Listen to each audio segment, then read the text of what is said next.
నమస్తే, నేను సునీత. కాంటెంట్ సినిమాలకి కమర్షియల్ టచ్ ఇవ్వటం ఏంటి అనేది ఈ మధ్యకాలంలో ఒక సినిమా చాలా బలంగా నిరూపించింది. బలగం. బలగం సినిమా చిన్న సినిమా, పెద్ద సినిమా అన్న తేడాని సినిమా పరిశ్రమలోనే చెరిపేసింది అనడంలో ఏమాత్రం సందేహం లేదు.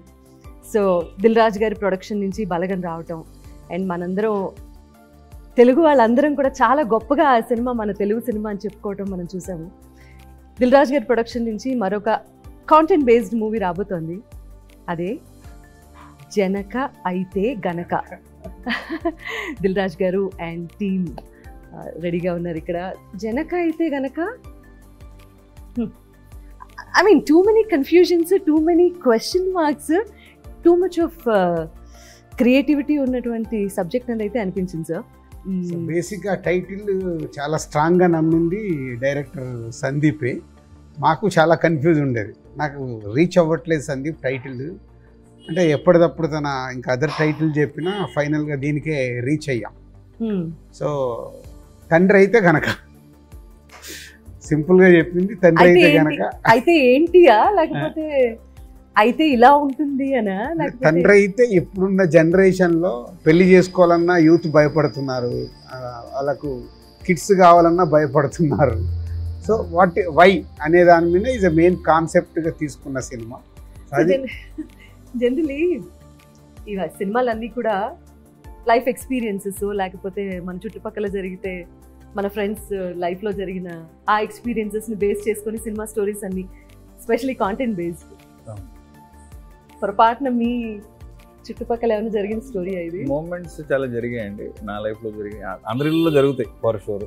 వాటిలన్నింటినీ క్యూములేట్ చేసి ఒక కథగా చేస్తాను. కోర్ట్ పోర్షన్ అయితే జరగలేదు, కానీ మిగతా మూమెంట్స్, ఎమోషన్స్ అని ప్రతి ఇంటి ఎమోషన్ అండి, ప్రతి ఇంట్లో జరుగుతుంది.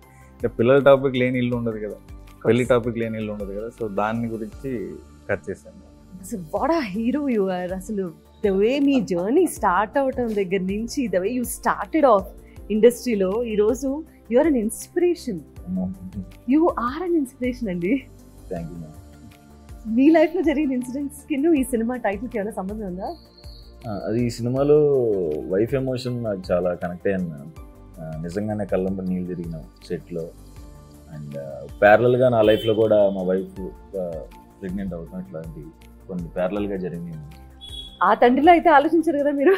ఆ స్టార్టింగ్లో నిజంగా ఆలోచించాను మేడం. అంటే పెళ్లి చేసుకున్న కొత్తలో అప్పుడు ఇంకా సెటిల్ అవ్వలేదు. అయితే మీ రియల్ స్టోరీ ఇది పొరపాటున? ఆయన రాసుకున్నారు, మిస్టేక్ నాకు కనెక్ట్ అయింది, బై మిస్టేక్. అండ్ మా ఫాదర్ ఎమోషన్ కూడా నాకు, గోపరాజు రమణ సార్ ఎమోషన్ నాకు నిజంగా అలా జరిగింది. ఓకే. సో బాగా కనెక్ట్ అయ్యాను, చాలా చాలా ఎంజాయ్ చేస్తూ చేశాను. ఎక్కువ ఫన్ ఉంటుంది, మధ్య మధ్యలో ఎమోషనల్ పార్ట్స్ ఏవైతే ఉంటాయో అవి నేను నిజంగానే చాలా ఎమోషనల్ ఫీల్ అయిపోయి చేశాను, ఫాదర్తో అండ్ వైఫ్తో ముఖ్యంగా. యువర్ వైఫ్ ఈజ్ బెస్ట్ అనే పాట కూడా సూపర్ ట్రెండింగ్ సాంగ్ అయిపోయింది కదా. How do you feel about the song and the entire journey? So happy andi endukante as a beginner ga like being a part of Dil Raju production, being a part of a good team, I'm feeling so happy and proud to be first chance inta manchi opportunity raavatam. And Telugu cinema industry, how is the industry treating you? Actually it's been like 4 years working in this industry and this is my 4th movie. So feeling so happy and they like whatever the character which I have done before, this will be something very best that what I feel right now. You have a beautiful smile. Thank you. Thank you so much. She's done is very cute. అంటే పక్కింటి అమ్మాయి పక్కింటి అబ్బాయి లాగా అనిపిస్తుంది, తెలిసిన family లాగా. Sir Vijay Bulganin గారు ఆయన బేబీ సినిమాతో ఎంత టాప్ లెవెల్కి వెళ్ళిపోయినటువంటి మ్యూజిక్ డైరెక్టర్. 3 songs రిలీజ్ అయ్యాయి ఇప్పటి వరకు నాకు తెలిసి. And then how many more songs? One more song is coming. Completely కథకి సంబంధించినటువంటి పాటలేనండి? మోస్ట్లీ కథలో ఉన్న సిచ్యువేషన్స్ నుంచి వెళ్ళే పాటలు. What is your take on? ఒకప్పుడు ఆల్బమ్ అనగానే మనకి 6 పాటలు 7 పాటలు సిచ్యువేషన్ ఉన్నా లేకపోయినా సరే వస్తున్నటువంటి యూనో పాటల నేపథ్యం నుంచి ఇక్కడి వరకు వస్తున్నాం మనం. సినిమాకి 2 పాటలు ఉంటే 3 పాటలు ఉంటే చాలా ఎక్కువ అనే రోజుల్లో. అంటే ఈ రోజుల్లో స్టోరీ డిమాండ్ చేస్తుంది. ఒకప్పుడు మనకు మ్యూజిక్ అనేది అంత ఇంపార్టెంట్ ఉండే.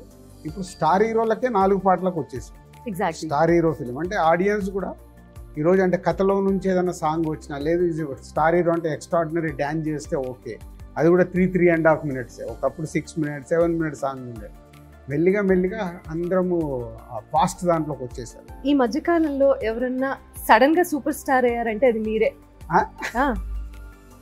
ఇప్పుడు ఆంధ్రదేశంలో తెలంగాణ రాష్ట్రంలో మాత్రమే కాదండి, తమిళనాడు వెళ్ళి మీరు అసలు ఒక 2 డైలాగులు చెప్పి ఫైట్ వేణుమా ఫైట్ వేణుమా సాంగ్ వేణుమా సాంగ్ వేణుమా సాంగ్ ఇరుక్, ఫైట్ వేణుమా ఫైట్ ఇరుక్.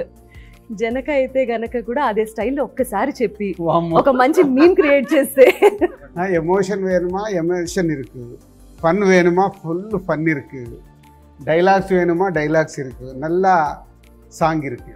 అందరూ రిలేట్ చేసుకునేటటువంటి content, all age basic groups. అంటే ఫుల్ ఫన్ గా చెప్పడం. ఈ రేపు ఆడిటోరియంలో పడ్డ తర్వాత సినిమా మేము ఎక్కువ బిలీవ్ చేస్తుంది మోర్ దెన్ 60-70% హ్యూమర్తో ఉంటుంది, నవ్వుతూ ఉంటారు. హీరోతో క్యారెక్టర్తో పాటు వెన్నెల కిషోర్ గారు non stop is a friend character. బామ్మ డైలాగ్ ఉంటుంది, ఇద్దరు ఎక్కడ కలిసారంటే ఎగ్జాక్ట్లీ. ఆ ఏజ్ డిఫరెన్స్ గురించి ఎందుకు మాట్లాడాల్సి వచ్చింది? ఈ సీనియర్, ఓకే ఈయనకంటే ఆయన పెద్దాడు. ఓకే. బామ్మ అడుగుతుంది అసలు మీ ఇద్దరికి ఫ్రెండ్షిప్ ఏంట్రా అంటే అక్కడ మంచి డైలాగ్. సో అట్లా ఫుల్ హ్యూమర్ క్యారెక్టర్. వెన్నెల కిషోర్ నవ్విస్తూనే ఉంటాడు థియేటర్లో. అలాగే రాజేంద్ర ప్రసాద్ గారు, మురళీ శర్మ గారు, వాళ్ళు సీనియర్ ఆర్టిస్టులు, ప్రభాస్ సీను.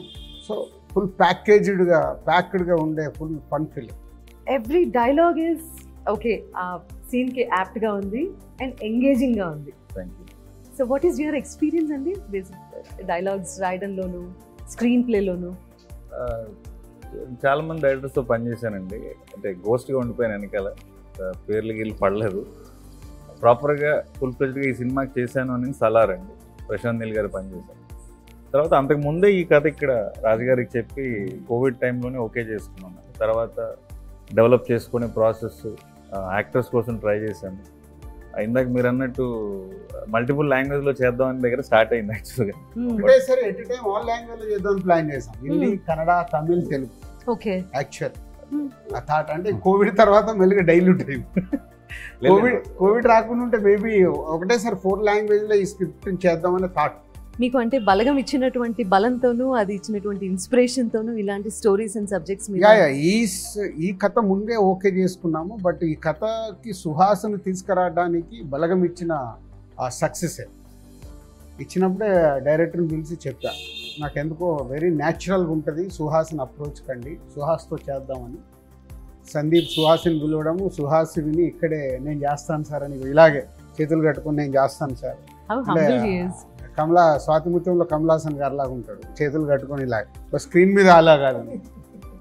అంటే మనం ఈ సినిమా గురించి డిస్కషన్ కంటే